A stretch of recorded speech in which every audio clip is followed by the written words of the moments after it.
Subscribe, follow, like, share.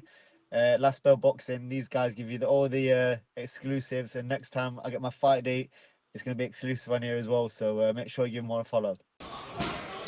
And for Last Bell Boxing, down at Riley's gym, joined by, bear with me, Nick, the new IBO World Flyweight Champion, the Hurricane, Nicola Hopewell. That sounds good. Do you like that? I love that. You know what? I've been wanting to say that for a long, long time. And the only person I wanted to say it about was you. Thank you. I appreciate it. So, mate, let's have a take a quick look at that shiny belt. That's amazing. How are you feeling? Over the moon. I feel like all my hard work and all the dedication and all the sacrifices I've made, like they've just finally paid off. Just to get this belt in my hands and then on fight night here and the new. I don't think you can actually put it into words. And then I think even now it's not fully like in there that this is mine. Well, no one's ever going to be able to take that away from you now. No matter what goes on in the future, no matter what happens in your next 3 fights, no matter what happens for the rest of your career, that's yours forever. Yeah, I mean, I've made history for Worksop. I've brought first world title back to Worksop, so I've made history there. It's just something no one can take away from me, and it's just, for me to be able to do that, it's just a dream come true. You've made history 3 times over. I think we've said this before, but I'll say it again because it's worth it. First female fighter, professional, to come out of Worksop. First Commonwealth champion, male or female, to come out of Worksop, and now the first world champion to come out of Worksop. Yep.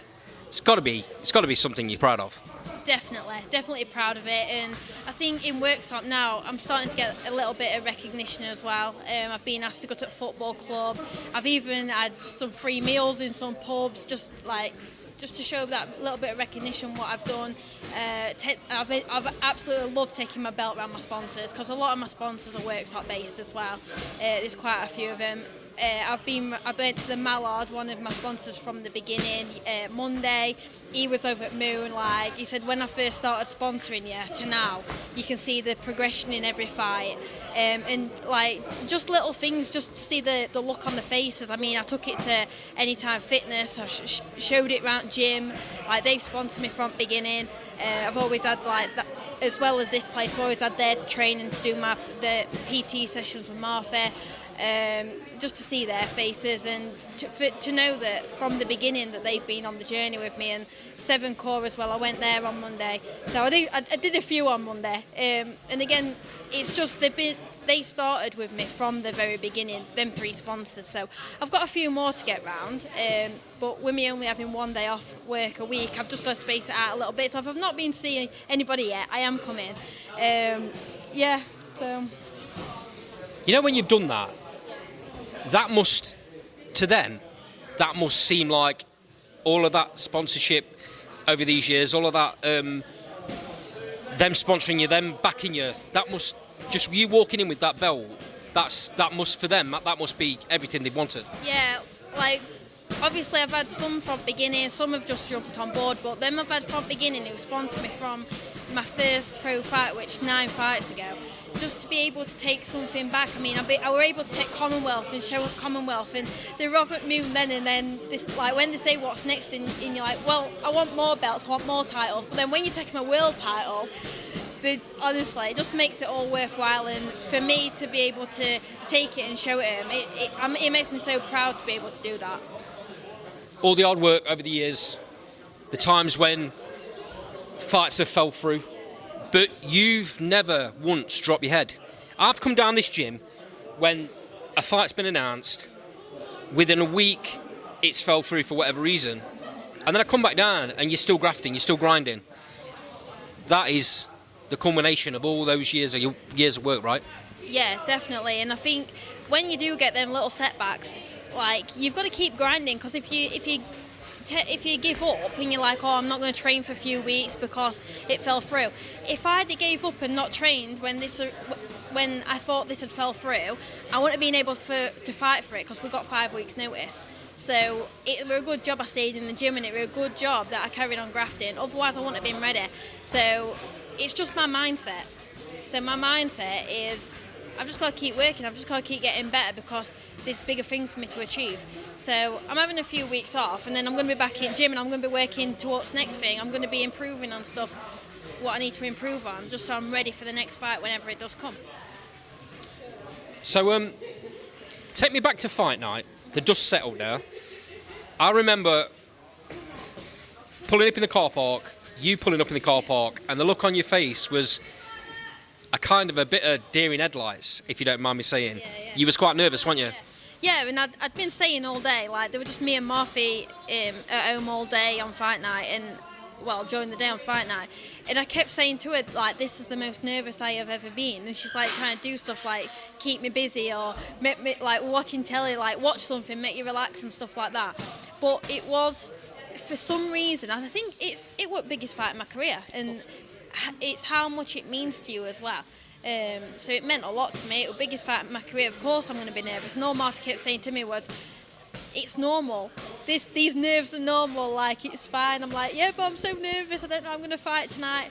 But I got through it. I think when you get to a venue, them nerves are good because you need them. But then when I get to a venue and, like, you start getting your wraps on, obviously you were in changing room with us as well. And I think once you start, like, going through the process, like, I like to go out and, like, see my family and friends, and, like, then I like to sit down, get my wraps on, that's it, and then you're in fight mode then. And I think once you get to that part, the nerves, they do start going a little bit. Then when you start warming up and hitting the pads, it just gets that little bit more real, and you have to compose yourself because you're going to be in the ring in a minute. It probably went like a bit of a blur. Have you had a chance to watch the fight back?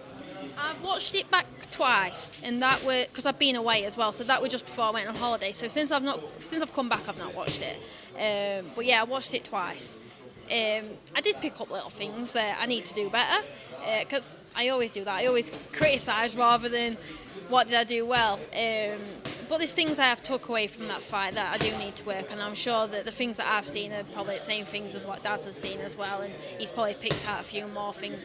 And, like, one of my sponsors said that, like, this, he said to me when I went to see him with the belt, he said, you can just see the progression in every fight, but this is why we see the progression in every fight, because through each fight, even the ones you win, we find something I need to work on for the next one. Otherwise, you're not going to improve on anything. So. Yeah, there's no. If you get to that point where you think, oh, I'm the best in the world here, there's no progression. You're not going to grind, are you?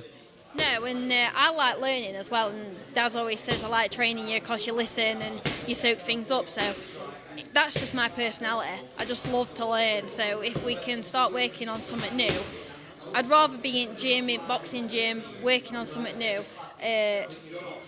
than, like, I don't know, like, I love the hard work as well, but, you know, like the runs and stuff like that, I can do them in my own time. I've got Martha to push me doing them. I'd rather be in here, let's work on technique and let's improve all that sort of stuff, and, like, really do, like, let's soak all that stuff up. 'Cause I'm like a sponge. Do you know what's been really good tonight, from a personal perspective, is I've just stood in the corner and watched all the faces on the amateurs and the pros and the kids just coming in and hitting the bag. The look of delight on the faces when they've seen you with that belt. That's a massive thing. It's the first time you brought the belt into the gym, isn't it? I brought it in Monday as well, but there weren't many in when I came in Monday. So this was like the proper evening that I've come in, and this is the, like, largest amount of people that they've been around, and just to see faces on them, like, and just let them have a little hold and see how heavy it is. And I think it gives them something to aim for. And obviously, if you work hard, you can get something like this. Like 13 years ago, when I stepped foot in a boxing ring, I couldn't throw a punch. But I've just had to knuckle down and just progress through the amateurs and then obviously through the pros and work up to it. But you can do it. You just need to put your mind to it. Exactly that. You're a perfect example of what can be achieved if you knuckle down. Yeah, there's a lot of young kids, a lot of young girls in the gym. I mean, there's one girl, I think she's about 11 years old. I mean, that's the right age to start. I'm glad she weren't here tonight to see it, but I'll bring it in for her. But that's the right age to start. and start like getting into boxing properly. I mean, I was 20 years old when I started, so some say that's a little bit late, but I think it was the right time for me. Thing is, you'd got maturity at that point, and you wasn't looking to do anything else. You knew that boxing was what you wanted to do. Whereas a lot of people, if they start too young, sometimes they drift away. It's when they get to like that 15, 16, 17 sort of age, so then they start drifting away, start like going out with friends and stuff like that. And I think that's probably when a lot of some of your good boxers, then they start going out, and then the boxing career kind of goes out window. So I think for me, I did start it when I'd done all that sort of stuff. So I think it worked out quite well. This puts you right in the picture for big titles. I'm not going to talk about anybody or any fights now, because this is your time to enjoy. I'll come up and do that when something gets announced, or when you're back properly training again. This is the time to enjoy it. Like you say, you've been off talking to your sponsors, exactly what you should be doing. Enjoy that. Enjoy the weight of it, because it's heavy. I know.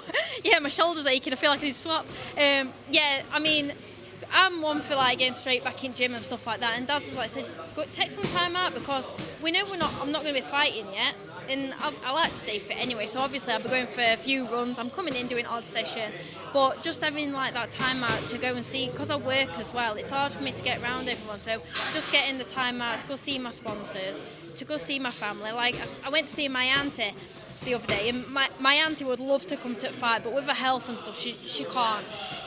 But she always follows it. So when I turned up at her house Monday with Belle, her face for a picture, and it's just stuff like that that just makes you proud to be able to do something like that. Fight night, when you got the result come through, you got out of the ring, you were having loads of pictures taken with a belt with your family, and there were tears of an amazing emotion from everybody. Yeah, I mean, I think as soon as I said and they knew, I started crying. And then Rob picked me up, and then just tears were just flowing down my face. All right, mess. But I think it's like relief that you've done it. Just the joy that you've done it. I remember the first time I spoke to Daz, it was probably your second fight. I think Daz had just become your full-time trainer at that point. And I took him to one side, and we were having a little chat, and he said, she's going to be world champion.